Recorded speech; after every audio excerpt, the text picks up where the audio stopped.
मेघना श्यामलाल और सुजाता की इकलौती औलाद थी, इसलिए वो लाडली भी थी।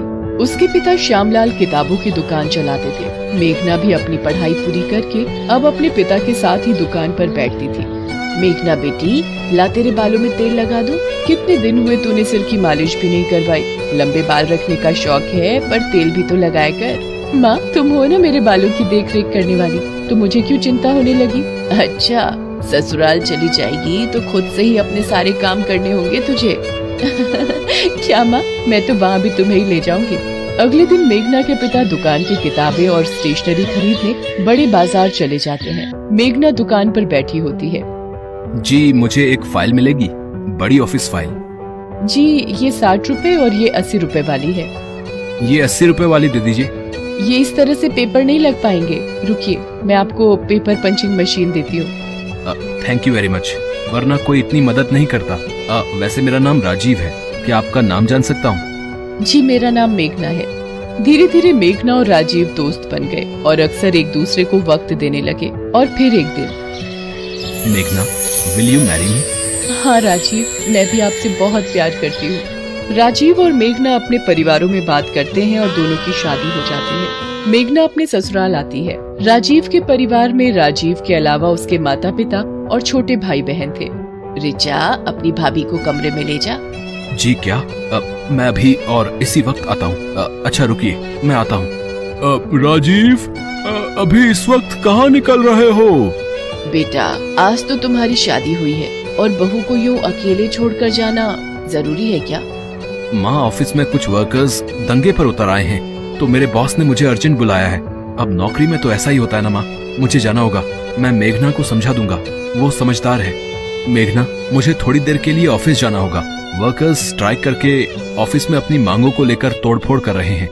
जैसी ही बात सुलझेगी मैं आ जाऊंगा। मुझे भी बुरा लग रहा है ऐसे तुम्हें अकेला छोड़कर जाते हुए। कोई बात नहीं राजीव, पहले काम जरूरी है। मेघना राजीव को जाते हुए देखती है और कहती है, राजीव सुनो, जल्दी आना। राजीव ऑफिस चला जाता है। अरे माँ, राजीव भैया कहाँ गए? राजीव के ऑफिस में कुछ मजदूरों ने दंगा कर दिया है, इसलिए उसे जाना पड़ा। राजीव ऑफिस पहुंचता है, वहाँ पर वर्कर्स दंगा कर रहे होते हैं। अरे मोहन, सुरेश, ये क्या तरीका है मांगे पूरी करवाने का?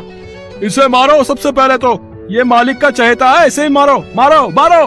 सब वर्कर राजीव पर डंडे बरसाने लगते हैं। राजीव के सिर पर चोट आती है और वो वहीं मर जाता है। सारे वर्कर डर जाते हैं। अरे मालिक की गाड़ी आ गई, भागो भागो। राजीव, ये क्या हुआ? राजीव सर, ये तो मर चुके हैं। हमें ये बुरी खबर राजीव के परिवार को देनी होगी। बॉस राजीव के घर फोन करके राजीव के मरने की खबर देता है। ये नहीं हो सकता, मेरा राजीव नहीं नहीं। पिता का फोन हाथ से छूट जाता है। वो बड़ी मुश्किल से सबको ये बात बताता है। मेरा राजीव, ये क्या हो गया? हमारी खुशियों को किसकी नजर लग गई? भैया, आप हमें छोड़कर क्यों चले गए? कुछ देर बाद मोहित रोता हुआ राजीव की लाश को घर ले आता है। मेघना तो बिल्कुल शांत हो चुकी थी, मानो उसकी जिंदगी रुक गई हो। राजीव, आप मुझसे वादा करके गए थे कि जल्दी वापस आओगे। आपने वादा तोड़ दिया राजीव, आपने वादा तोड़ दिया। मेघना के माता पिता भी आ जाते हैं। पूरा माहौल सदमे में आ जाता है। राजीव का अंतिम संस्कार हो जाता है। बहन जी, क्या कुछ दिनों के लिए हम मेघना को अपने साथ ले जा सकते हैं? जी ले जाइए, कुछ दिन इसका मन बहल जाएगा। माँ, मुझे कहीं नहीं जाना, मैं यही राजीव की यादों के सहारे रहूंगी। तभी राजीव की बुआ दादी कुछ औरतों के साथ आ जाती है। आशा, ये क्या हो गया? राजीव कितनी छोटी उम्र में चला गया। अब रीति रिवाज के मुताबिक मेघना बहू को राजीव की विधवा बनकर रहना होगा। पर बुआ दादी, मुझे ये सब कुछ नहीं पता, तभी तो इन विधवाओं को लाई हूँ। ये मेघना को सब कुछ समझा देंगी। माँ, ये सब करना क्या जरूरी है? माँ, भाभी के साथ ये सब क्या हो रहा है? ये आजकल के बच्चे हमें बताएंगे रीति रिवाज। चलो, तुम लोग मेघना को सफेद साड़ी पहना लाओ, फिर इसके सिर के बाल उतरवाने हैं। माँ, ये बहुत ज्यादा हो रहा है। भैया के जाने की इतनी बड़ी सजा, इसमें इनकी क्या गलती है? आशा जी, मेरी बच्ची के बाल मत उतरवाइए, मेरी बच्ची ये सहन नहीं कर पाएगी। सब लोग चुपचाप मेघना के साथ होते अन्याय को देख रहे थे। मेघना को सफेद साड़ी पहनाकर चौकी पर बिठा दिया जाता है। नाई मेघना के बाल उतारने के लिए उस्तरा निकालता है। बुआ दादी, क्या ये सब जरूरी है? अभी इसकी उम्र ही क्या है? अब किस्मत ही फूटी हुई है इसकी। विधवा योग था तो अब पूरी जिंदगी विधवा बहू बनकर ही रहना होगा। मेघना रोए जा रही थी। सब लोग उसके साथ ये सब होता देख रहे थे, पर कोई भी उसके लिए कुछ कर नहीं पा रहा था। मेरी बच्ची मेघना, भाभी।